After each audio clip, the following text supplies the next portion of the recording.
নমস্কার। আজ আমি তৈরি করব আম ক্ষীর আইসক্রিম।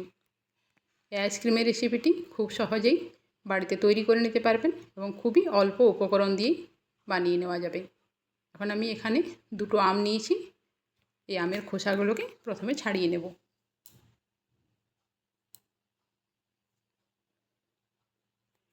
মাঝে মধ্যে যদি আইসক্রিম বানাতে ইচ্ছে করে বা খেতে ইচ্ছে করে, এভাবে একবার বানিয়ে দেখবেন।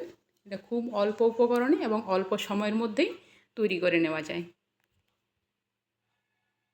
আমটা অবশ্যই চেষ্টা করবেন মিষ্টি আম নেওয়ার। টক আম হলে কিন্তু আইসক্রিমটি খেতে ভালো লাগবে না। তাই সবসময় মিষ্টি আম দিয়েই আইসক্রিমটি বানাতে হবে। আমের খোসাগুলো ছাড়ানো হয়ে গেছে। এখন আমগুলোকে টুকরো করে কেটে নেব। আমগুলো কেটে নিয়েছি। এখন একটা মিক্সি জারের মধ্যে আমি হাফ বাটি মতো চিনি নিয়েছি। আপনারা চিনির পরিমাণটা নিজেদের ইচ্ছে মতো দিয়ে দেবেন। এখন চিনিটাকে গুঁড়ো করে নিয়েছি। এখন এর মধ্যে দিয়ে দেব টুকরো করে রাখা আম।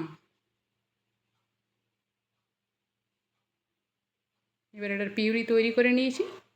এখন এর মধ্যে দিয়ে দেব খোয়া বা চাছি। এটাকে দুধকে জাল দিয়ে ঘন করে বানিয়ে নিয়েছি।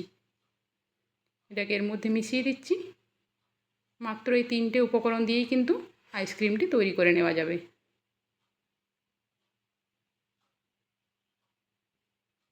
দেখুন কি সুন্দর তৈরি হয়েছে।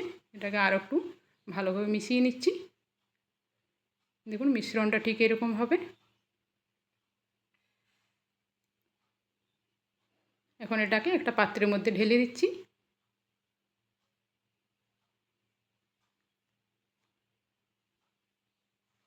তারপর এটাকে 4-5 ঘন্টার জন্য ডিপ ফ্রিজে রেখে দিলেই আইসক্রিমটি তৈরি হয়ে যাবে।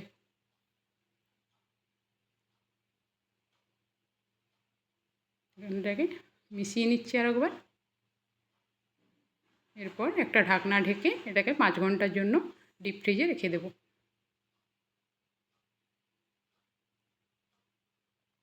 ফিরে এসেছি 5 ঘন্টা পর। দেখুন কি সুন্দর আইসক্রিমটা তৈরি হয়েছে। এখন এটাকে এভাবে নিয়ে পরিবেশন করব।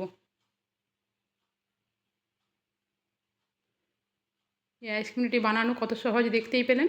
যে কেউ কিন্তু এটি তৈরি করে নিতে পারবেন এবং স্বাদ কিন্তু খুবই সুন্দর। তাই আপনারাও বাড়িতে বানিয়ে দেখতে পারেন। আবারও ফিরে আসবো একটা নতুন রেসিপি নিয়ে। আপনারা ভালো থাকবেন, সুস্থ থাকবেন এবং পাশে থাকবেন। ধন্যবাদ।